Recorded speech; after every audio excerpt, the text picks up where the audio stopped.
iyadoo maanta uun si rasmi ah loogu dhawaaqay natiijada kama dambaysta ka soo baxday imtixaankii shaadiga ee fasalada afraad ee dugsiga sare iyo sidoo kale fasalada sideedaad ee dugsiga hoose dhexe ayaa waxaa kaalmihii ugu badnaa ku guulaystay islamarkaana ka hantiyey halkaasi qayba ka mid ah ardaydii matalaysay imtixaankan u fadhiistay dugsiyada nuuraddiin mahad ibraahim maxamed iyo sidoo kale maamulka sare dugsiyada nuuraddiin oo ay welinayaan waalidiinta ardaydan tir ahaan lagu qiyaasay in ka badan 10 arday oo imtixaankaasi guula ka soo hooyay ayaa isugu yimi mid ka mid ah barxadaha waaweyn ee dugsiyada nuuraddiin ku leeyihiin gudaha Hargeysa waxaana warbaahinta la hadlay mahad ibraahim maamulaha guud ee dugsiyada nuuraddiin waxaanu hambaliyay ardayda kaalmahaasi soo hooyay isagoo ku bogaadiyay wasaaradda waxbarashada iyo waalidiintii ku soo tacabtay sidii ay dhexda ugu xidheen in ardaydoodu guulahan gaadhaan 10 hablood ee wadanka oo dhan ugu sareeyay walaada 10 hablood ee wadanka oo dhan ugu sareeyay waa kuwan hortiina fadhiya ardayda iskuulada nuuraddiin waliba dugsiga sare ee hablaha ka socotay 7 hablood ay weeyaan 10 saddexun baa taraxa ilaahay idankiisa nadada soo socda saddexdaana waanu ku dari doonaa kaalinta koobaad ee jamhuuriyadda oo dhan waxa gashay ardayda la yiraahdo asma yuusuf aadam cabdi ma sha Allah baan leenahay ma sha Allah asmi way joogtaa hayere istaagto waxaan jecelahay inay istaagto waxa kaloo kaalinta labaad waxa gashay ee jamhuuriyadda oo dhan ardayda la yiraahdo amaal maxamed xasan jaamac ma sha Allah kaalinta saddexaad jamhuuriyadda oo dhan waxa u gashay ardayda la yiraahdo samda mustafa xaaji askar cabdilaahi ma sha Allah iyaduna hayere istaago way soo socdaan ardayda qaar badan baa inaga dib dhacay waa roobabow kaalinta afraad ee wadanka oo dhan waxa gashay ardayda la yiraahdo muna cabdirashiid ciise xasan ma sha Allah waxa weeyaan afarta kaalmood ee ugu sareeya hablaha afarta hablood kaalinta haddana iskuulkii habluhu wuu sii socdaa 10 hablood ee ugu sareeya kaalinta toddobaad waxa gashay hibaaq cumar jaamac axmed ma sha Allah kaalinta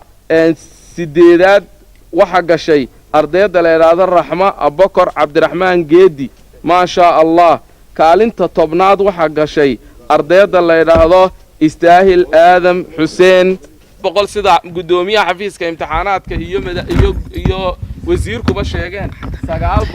924 buu keenay waa ta halka ku qoran waa documentski xafiiska imtixaanaadka soo gudbiyay kaalinta labaad ee jamhuuriyadda oo dhan waxa galay ardayga la yiraahdo Yaxya Cabdi Gaaxnuug gaas haddana mar labaad waxay namadii ku soo noqdeen kaalinta shanaad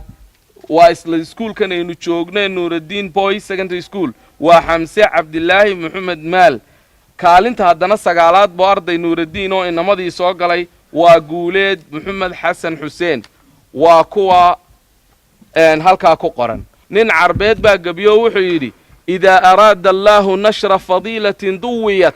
أتاح لها لسان الحسود قوش يده وحق علنك أسده دتك النحاسده وين نحاسدان إلهي نوسي كردي لأنه وحانو قفك أودو لهاين مركو يصير هذا سماه إلهي بو أودي سي شيك تيو وكو قبصانيا قبل كميدا قبل لدى سومالي لان أما قبل الله أيات ترى أرضي دا يدو أي رنتي أردنغانتا أما أي كدو ده هيبا waxaan kaloo xusayaa oo halkan ka sheegaya dugsiyada hoose dhexe wiilal iyo hablo marka la isku daray waxa ku jiray muxuu haayay 2 arday baa noogu jiray labada arday xagga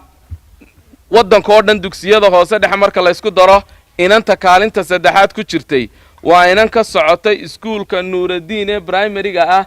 1 maanu qabanaynaa shirkan jaraa'id waa shir kooban jaa'isadaan bixinaynaa sidii caadada iskuulka Nuuraddiin u ahayd jaa'isadaan hablaha iyo inamadaba siinayna ardaydu aqoon ku tartamaan waxaan kaga baxayaa wasaaradda waxbarashada oo uu hogaaminayo wasiir Cabdilaahi Ibraahim Habane iyo runtii ragga la shaqeynaya wasiir ku-xigeenka wasiiru dawlaha agaasimaha guud xafiiska imtixaanaadka ilaahay baa mahad leh way mahadsan yihiin waxaan ugu mahad celinayaa sida ay maxaan idhaahdayay ay uga la dagaalameen qishku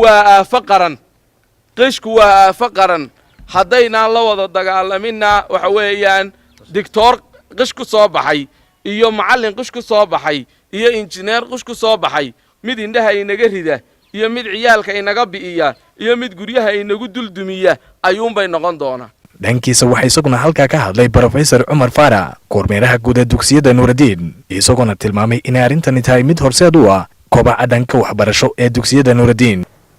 standardka maanta la doonayo inaynu gaarsiino waa in la tartamaan dalalka Afrika iska day inuu Asia la tartanayno doonayna kolka waxa weeye xaasidka waynu iska ilaalin walaalayaal. Khalid Maxamed Odawa oo ahaa ardaygii ugu sareeyay guud ahaanba dugsiyada sare ee Somaliland isla markaana dugsigan ka soo jeeday ayaa waxaa halkaa ka hadlay waalidkiisii ku soo tabcay isla markaana waqtiga badan soo geliyay waxaanu tilmaamay in guud ahaan dugsiyada Nuurudiin uu sanadaha badan ee uu dhiganay ku dhiganay hab lacag la'aan ah. madaxda ka yahay Xaaji Mahad waxa la yiri inankaas oo fiida iska bixin karayn ayaanu haynaa waa la igu maamusay sidii baa markaa inanka lagu keenay iskuulka laga bilaabo maalintii ilaa form 1kiisi ilaa form 4 shilin laga qaadi jirin wax lacag oo laga qaadi jiray ma jirto waxa dhacaysay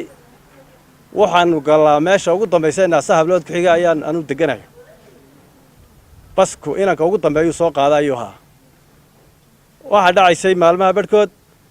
kolku kaalin wanaagsan galo isagoo lacag jeebka ku siida $50 ama $40 ay oran jireen aabbaytan soo helay ku ducee.